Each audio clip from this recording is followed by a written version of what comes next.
অনেক এক্সিট পোলে ভুলভাল খবর বেরিয়েছিল। মাননীয় মুখ্যমন্ত্রী এবং অভিষেক বন্দ্যোপাধ্যায় পরিষ্কার করে বলেছিলেন যে এই সমস্ত এক্সিট পোলে কোনো অর্থ হয় না, কারণ মানুষ তারা ভোট দিয়েছেন।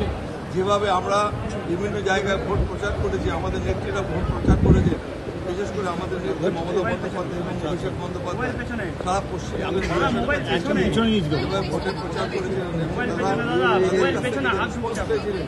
তাতে আমরা নিশ্চিত ছিলাম যে 30টা তো আমরা নিশ্চয়ই পাবো এবং আমাদের প্রত্যাশা পূর্ণ হয়েছে। আমরা খুব খুশি হয়েছি এবং যারা বিজেপির সঙ্গে সমঝোতা করে যারা এক্সিট পোলটা করিয়েছিলেন তারা মানুষকে বিভ্রান্ত করার জন্য করেছিলেন। এটা মাননীয় মুখ্যমন্ত্রী তিনিও বলেছেন, এটা সম্পূর্ণ বিভ্রান্তিকর একটা সংবাদ প্রচার করা হয়েছে মানুষকে বিভ্রান্ত করার জন্য। আমরা আনন্দিত যে আমাদের যে উদ্দেশ্য যে কেন্দ্রে বিজেপি সরকার, হয়তো আপনারা দেখবেন আগামীকালের মধ্যেই বোঝা যাবে। আজকে রাত্রিবেলায় প্রধানমন্ত্রী তিনি ভাষণ দেবেন। প্রধানমন্ত্রী বলেছিলেন আপনি আবার 400 পার, 400 তো পার করতেই পারেননি।